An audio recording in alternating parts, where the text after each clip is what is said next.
Remember that mega merger everyone was talking about? The one between Albertsons and Kroger? The one that was supposed to completely change grocery stores across the U.S.? Well, it's officially not happening. They were going to be stocking shelves together. But now they're facing each other in court. What happened?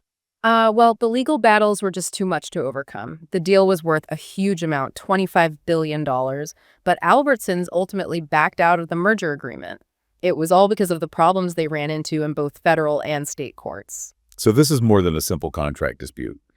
Albertsons is suing Kroger for billions in damages. Yes, that's right. Albertsons is claiming that Kroger didn't do what they were supposed to in order to get the deal approved by regulators. They're saying Kroger ignored feedback from regulators and didn't choose the right buyers for the stores they were planning to sell off. Basically, Albertsons is saying Kroger just didn't put in the work to make the merger happen. I'm sure Kroger sees things differently. Oh, absolutely. Kroger is saying that Albertsons' claims are completely without merit. They're accusing Albertsons of trying to avoid taking responsibility for the failed merger and are looking for a payout based on the termination fee. Kroger insists that they followed all the rules and met all the regulatory requirements, and they're ready to fight this in court. It sounds messy. But what were the specific issues that led to these legal challenges in the first place? Well, a big concern was competition. A federal judge in Oregon and a state judge in Washington both put a temporary stop to the merger. They were worried that it would stifle competition in the grocery market, and their concerns actually lined up with what the Federal Trade Commission had been saying. The FTC has been against this merger from the very beginning. What were their main reasons for opposing it? Their main worry was what would happen to consumers if the merger went through. They argued that merging these two huge companies would lead to less competition in over 1,000 communities. The FTC believed that with less competition, prices would go up, and the quality of products and services could go down. So basically, the FTC's position was that less competition means less pressure to keep prices low and quality high. But didn't Kroger and Albertsons try to address these concerns by offering to sell hundreds of their stores to another company, C&S Wholesale Grocers? I thought that was part of their plan to deal with the competition issues. Yes, they did propose that. That divestiture plan was a major part of their strategy to get the regulators on board. But the FTC wasn't convinced. They argued that selling off some stores wouldn't actually solve the problem of reduced competition in many local markets. They didn't think it would be enough to really protect consumers. So the FTC saw it as a superficial solution that didn't address the core issue of competition. Right, and they were also thinking about things beyond just prices. The FTC also expressed concerns about the potential impact on the employees.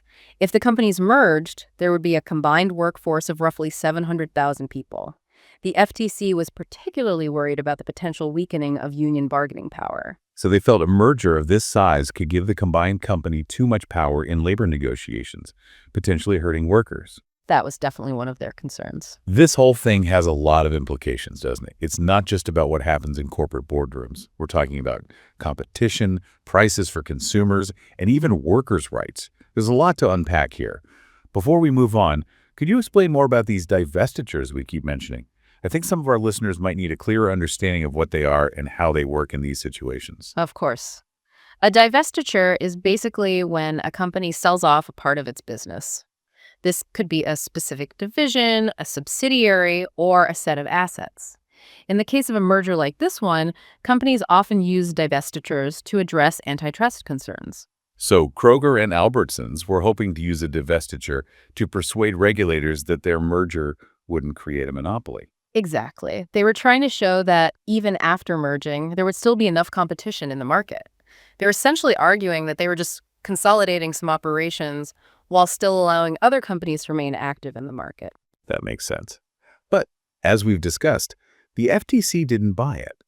They clearly felt that the potential harm to competition was too great, even with the divestiture. You're right. The FTC has the authority to carefully examine these divestiture plans, and they have high standards for approval. They need to be certain that the proposed divestiture will actually create a real competitor in the market. In this case, they didn't believe that the acquisition by C&S Wholesale Grocers would achieve that. They felt that even with those stores sold off, the combined Kroger-Albertsons entity would still have too much power in the market. So even though the merger isn't happening, this whole situation shows just how complicated these big corporate deals can be. There are so many things to consider, especially when it comes to antitrust laws and the potential impact on consumers and workers. And this also highlights the important role the FTC plays in scrutinizing these mergers and making sure the public interest is protected. Now, let's shift our focus to what this means for Kroger and Albertsons themselves. What does the future hold for them now that the merger is off the table? Well, both companies put a lot of time and money into this merger, so it's a big setback for them to walk away with nothing. They're going to have to rethink their strategies and figure out what to do next. I imagine they both had plans in place based on the assumption that the merger would be successful. What happens to those plans now? They'll have to go back to square one. They were likely exploring ways to combine their operations, make their supply chains more efficient, and use their combined market power to offer more products and optimize their store networks. All of that is on hold now. This must be particularly tough for Albertsons, given that they've been struggling to keep up with competitors like Walmart and Amazon lately. It is. This merger was seen as a way for them to strengthen their position and gain an advantage in a market that's changing rapidly. Now they have to find a new way forward, one that allows them to stay relevant and competitive without the benefits the merger would have provided. What are some of the strategies they could consider? They could focus on improving their existing operations. They could work on becoming more efficient and invest in areas where they already have a strong presence. They could also look for smaller acquisitions or partnerships that fit well with their current strengths. So basically, focus on what's working and find niche areas where they can excel. That's right. They need to identify what makes them unique and use that to stand out in a crowded market. What about Kroger? How are they positioned to move forward?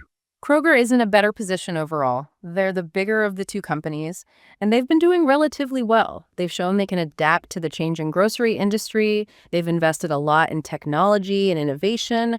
They've been expanding their online grocery options, trying out new store formats, and improving their customer loyalty programs. So even though this merger fell apart, they're not starting from zero. No, not at all. This could even give them a chance to refocus on their core strengths and accelerate the growth strategies they already have in place. Now they can use the resources they were going to put into the merger for other initiatives. This could help them solidify their position as a leading grocery retailer. What are some specific areas they could focus on? They could put more resources into their digital platforms to make online shopping better and compete more effectively with companies like Amazon. Expanding their private label offerings could be a good way to attract budget-conscious shoppers, and forming strategic partnerships with other businesses could allow them to offer a wider range of services and appeal to a broader customer base. It sounds like they have a lot of options. This failed merger might have actually given them some space to innovate and differentiate themselves even more. That's a good point. Sometimes setbacks can lead to new opportunities and a more focused path forward. This whole saga really highlights how complex the grocery industry is. It's constantly changing due to shifting consumer preferences, the emergence of new retail models, and the pressure to offer convenience, choice, and value. And the stakes are high. These companies are fighting for dominance in a market that affects everyone.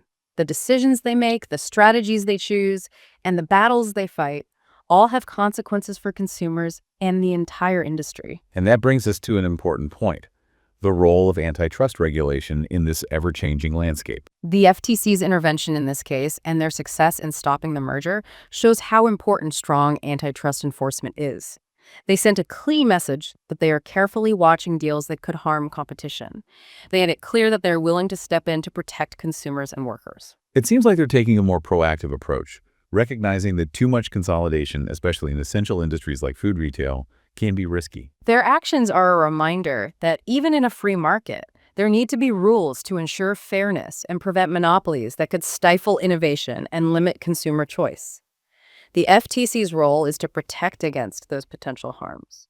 But is this the end of the story? Will we see more attempts at consolidation in the future as companies try to grow and compete more effectively? It's definitely possible. The factors that led Kroger and Albertsons to consider merging are still there. The desire for growth, the need to adapt to changing consumer habits, and the competition from both traditional and online retailers, these are all things that will continue to shape the industry. So while this particular merger attempt failed, the battle for control of the grocery market isn't over. That's a good way to put it.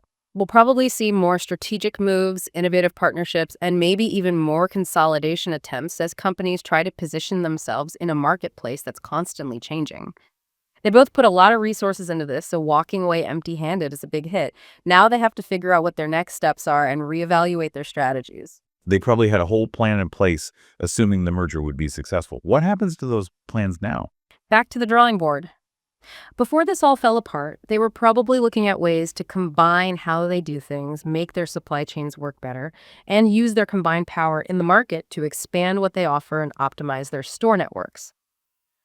But all of that is on pause now.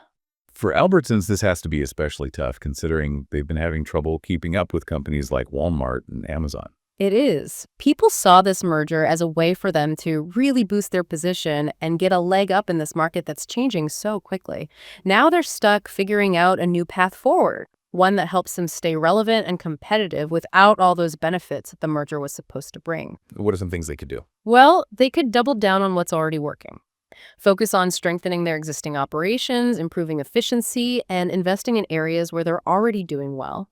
And they could also look into targeted acquisitions or partnerships that make sense with what they're already good at. So they should focus on what's already working and find those niche areas where they can really stand out. Exactly. They need to figure out what makes them unique and use that to differentiate themselves, especially in such a crowded market. What about Kroger? Where do they go from here? Kroger's in a much better spot overall. As the bigger company, they've been doing pretty well and have been able to adjust as the industry changes. They've put a lot into technology and innovation. They've been expanding their online grocery options, trying out new types of stores, and making their customer loyalty programs even better.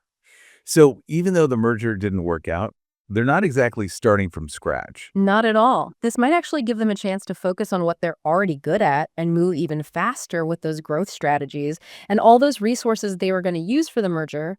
Well, now they can put those toward other initiatives, which could help them solidify their position as a leader in the grocery world. So what are some specific areas they could put their energy into? Well, they could invest even more in their online presence to make shopping online a smoother experience. That would help them compete better against companies like Amazon. Another thing they could do is expand their private label products. That would be a smart way to attract customers who are looking for good deals. And I think exploring partnerships with other businesses is a good idea too. That could help them offer more services and reach a wider range of customers. It sounds like they have a lot of possibilities. Maybe this failed merger will give them the freedom to try new things and make themselves stand out from the competition. That's a good way to look at it. Sometimes when things don't go as planned, it forces you to reevaluate and find a better, more focused way forward. This whole situation really shows how complicated the grocery industry is. It's constantly changing because what consumers want, the rise of new ways of shopping, and the pressure to offer convenience, choice, and good prices. And the stakes are high. These companies are competing for control in a market that affects everyone. Everything they do, every decision they make, every battle they fight has consequences for shoppers and the entire grocery industry. This brings up something really important, the role of antitrust laws in this ever-changing world. Absolutely. The FTC's decision to step in and block this merger shows just how important it is to have strong antitrust laws. They made it clear that they're keeping a close eye on any deals that could reduce competition. They're not afraid to intervene to protect consumers and workers. So they're being proactive because they see how risky it is when companies get too big, especially in essential industries like food retail. That's right. Their actions remind us that even in a free market, there have to be rules. We need rules to ensure fairness and prevent monopolies that could stifle innovation and limit choices for consumers. Protecting people from those risks is a big part of the FTC's job. But is this the end of the story? Will we see companies try to merge again in the future as they look for ways to grow and compete more effectively? It's definitely possible. All those things that led Kroger and Albertsons to consider merging in the first place haven't gone away. They still want to grow, they still need to adapt to how consumers are changing, and they're still facing competition from both traditional and online retailers. All of these factors will continue to shape the industry. So even though this merger fell apart, the battle for the grocery market isn't over. You could say that. I think we're going to see more strategic moves, more innovative partnerships, and maybe even more attempts at consolidation as companies try to find their place in a market that just keeps evolving. You know, this whole situation really makes you think about something we tend to forget, the power we have as consumers. It's easy to feel powerless against these huge companies, but in the end, our choices really do matter. That's true. Every time we decide where to shop, what brands to buy, how much we're willing to spend, we're sending a message to the market. And All of those messages together have a big impact on how businesses operate and what they offer us. So it's like when we're pushing our shopping carts down the aisle, we're not just buying groceries, we're actually voting with our wallets. Our choices can shape the future of the grocery industry. That's a good way to think about it. It reminds us that we're not just along for the ride. Our individual choices, along with the actions of regulators like the FTC, can contribute to a market that's both competitive and fair. This has been a fascinating look at a story that goes beyond just these two grocery chains. It's about the balance of power between big companies, regulators, and us, the consumers. Absolutely. And it shows how all these different factors, from boardroom decisions to courtroom battles, can have a real impact on our everyday lives. The Albertsons-Kroger saga is a good example of how even something as familiar as grocery shopping is constantly changing. And we, the consumers, are a big part of that change. It's a good reminder that staying informed and making conscious choices can make a difference. The market listens when we speak collectively. Thank you for joining us as we explore the world of grocery mergers, antitrust battles, and the power of consumer choice. We saw how a seemingly straightforward business deal can have far-reaching effects, and how regulators and consumers can ultimately influence the market. It's been great discussing these complex topics with you. The grocery industry offers a glimpse into the larger economic forces at play. I'm really curious to see what happens next in this story.